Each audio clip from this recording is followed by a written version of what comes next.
बच्चों को नादरा कुरान पढ़वा दिया और हम अपनी जिम्मेदारी से सबकदोश हो गए, फर्ज मनसबी से हम बिल्कुल बरीउ जिम्मा हो गए। हालांकि ऐसा नहीं है, बल्कि कुरान सीखने और सिखाने के लिए आया है और सीखने सिखाने का हुक्म रसूल पाक ने हम और आपको दिया है।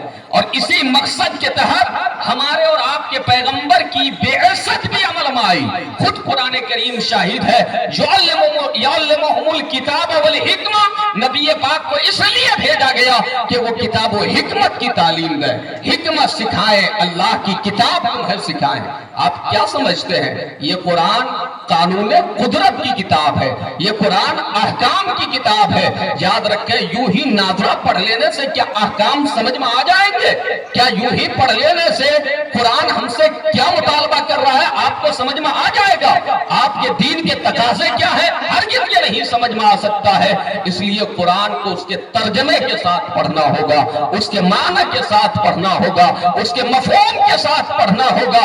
आज भी जब हर तरफ से नाउम्मीदी की किरणें फूट रही है, नाउम्मीदी ने, जुल्मत ने, तारीकी ने, हजीमत ने, शिकस्त ने आपको दो चार कर रखा है।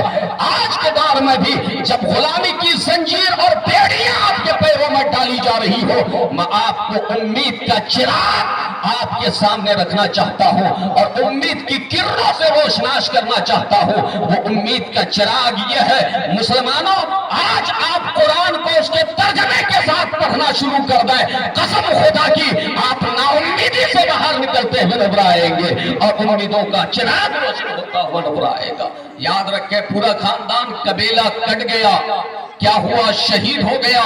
लोग ताने ताने को तरस रहे हैं, फाके का आलम है फिलिस्तीन में, गाजा में। लेकिन जरा आप बताएं, इतने उलमा यहाँ मौजूद हैं, आप खुद इस बात के गवाह होंगे, सोशल मीडिया ने पूरी दुनिया को ग्लोबल विलेज में तब्दील कर दिया है। ईमानदारी के साथ बताइए, सब कुछ उजड़ने के बाद भी क्या किसी की जबान पे शिकवा है? क्या किसी की जबान पे यह है कि मेरे परवरदिगार ने हमारे साथ अच्छा नहीं किया? क्या मतलब है कि हर हाल में वो साबिर है, शाकिर है, शिकवा नहीं है। अल्लाह की बारगाह में वो शिकायत नहीं कर रहे हैं कि हम पर ये सब क्यों हो रहा है।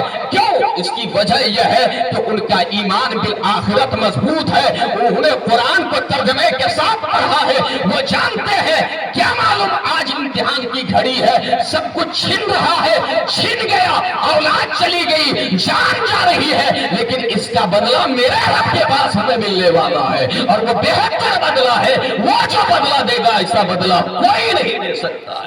इसलिए लोगों, ये कब पैदा होगा जज्बा, ये यकीन कब पैदा होगा? जब आप कुरान पढ़ेंगे और समझेंगे। हज़रात, कुरान पढ़ने ये बच्चों के बीच वाकई तकरीर या गुफ्तगू नहीं हो सकती है। बेटा थोड़ी देर बैठो ना बाबू, 5 मिनट और 5 मिनट, ठीक है? आप लोग मुबारकबाद के मुस्तहिक हैं, अपने बच्चों को हाफिज़े कुरान बना रहे हैं, आलिम दीन बना रहे हैं। यकीनन इनका मकाम अभी आपके इमाम साहब हज़रत मौलाना दिलकश रजा साहब ने कहा है कि हाफिज़े कुरान का रुतबा कितना अजीम है, हाफिज़े कुरान का रुतबा कितना अजीम है। अर्श पे उनका खुतबा पढ़ा जा रहा है, मतलब उनका मकाम हम और आप नहीं समझ सकते। लेकिन अफसोस होता है, एक हाफिज साहब अगर नमाज पढ़ा रहे हो, आलिम दीन, उनसे अगर कुछ बशरी तकाजे के मुताबिक कुछ खामी गलती कोताही हो जाए तो हम मुक्तदी होकर उन पर बरसने लगते हैं, उनकी खींचातानी और उन पर जज़्र तौबीक करने लगते हैं। ये बहुत बड़ा अलमिया है जिसे आपने इमाम बनाया है। भाई, वो आपका इमाम है, आप उसे कबूल करो। बच्चों की गलतियां तो आप नजरअंदाज कर देते हो, लेकिन इमाम की गलतियां आप नजरअंदाज नहीं करते। ये भी जहालत की बदतरीन किस्म है और बदबख्ती की बदतरीन अलामत है। अल्लाह ताला हमें ऐसी बदबख्ती से, जहालत से, शकावत से, नहुसत से, ऐसी जुल्मत से, ऐसी नादानी से, ऐसी बदकिस्मती से हमें बाहर निकाले और हमें अपने उलमा और हुफ्फाज की सही इज्जत और तौकीर करने की तौफीक अता फरमाए।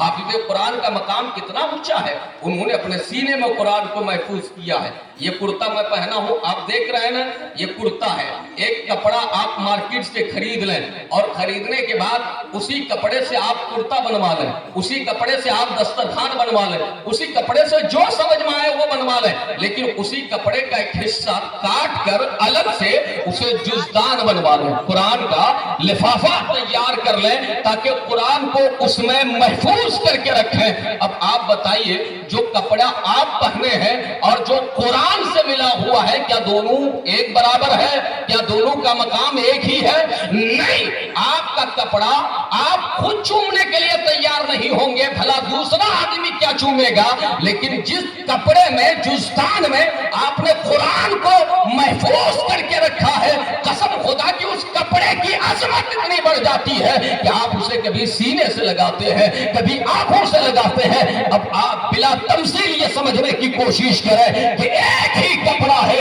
جب قرآن سے لگ جائے تو اسے چوما جاتا ہے، وہی قرآن جب کسی بچے کے سینے میں محفوظ ہو جائے تو اس بچے کو سر پہ بٹھایا جائے، اسے بھی سینے سے لگایا جائے۔ یاد رکھیں، اس کپڑے سے ہزار گنا عظیم مقام اس بچے کا ہے جس نے قرآن کو اپنے سینے میں محفوظ کیا ہے۔ حضرات، یہ قرآن کی عظمت ہے۔ قرآن کریم، اللہ اکبر، یہ حفاظ علماء کیسے انہوں نے محفوظ کر لیا۔ اللہ نے فرمایا، لو انزلنا هذا القرآن على جبل لرأيته خاشعا متصدعا من خشیۃ اللہ۔ اللہ نے کہا اگر پہاڑ پہ نازل کیا جاتا تو پہاڑ کے ریزے ریزے ہو جاتے۔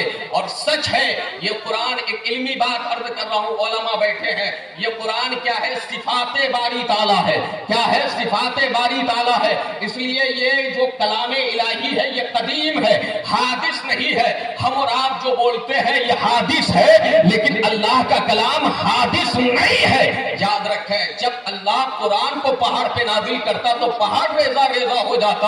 اور آپ نے سنا بھی ہوگا، حضرت موسیٰ کلیم اللہ نے رب کی بارگاہ میں عرض کیا تھا، ربی ارینی، اے میرے مولا میں تجھے دیکھنا چاہتا ہوں۔ تو اللہ نے کیا کہا تھا؟ لن ترانی۔ لیکن حضرت موسیٰ کی خواہش بڑھتی گئی، ذوق بڑھتا گیا، شوق پروان چڑھتا گیا، تو رب نے فرمایا آؤ ایک پہاڑ پہ آ جاؤ۔ پہاڑ پہ بلایا گیا اور ان سے کہا گیا پہاڑ کی طرف دیکھتے رہنا۔ علماء فرماتے ہیں قرآن کریم میں خود موجود ہے، اللہ تعالیٰ نے پہاڑ کی طرف دیکھنے کا حکم دیا تھا، اور پہاڑ پہ رب نے اپنی ذات نہیں اپنی صفات کی تجلی فرمائی تھی۔ جو تجلی فرمائی تھی وہ ذات نہیں ہے، وہ صفت ہے۔ تو اس تجلی کا اثر یہ تھا، وہ خرّا موسیٰ صعقا، حضرت موسیٰ بے ہوش ہو کر زمین پہ گر پڑے تھے۔ یاد رکھیں، ایک صفت کی تجلی حضرت موسیٰ دیکھ نہ سکے، لیکن کلام الہی جو مکمل صفات الہی ہے وہ مصطفیٰ کے کلمہ پڑھنے والوں کے سینہ میں موجود ہے۔ یہ احساس ہے قرآن کا، یہ مقام ہے قرآن کا، یہ مرتبہ ہے قرآن کا۔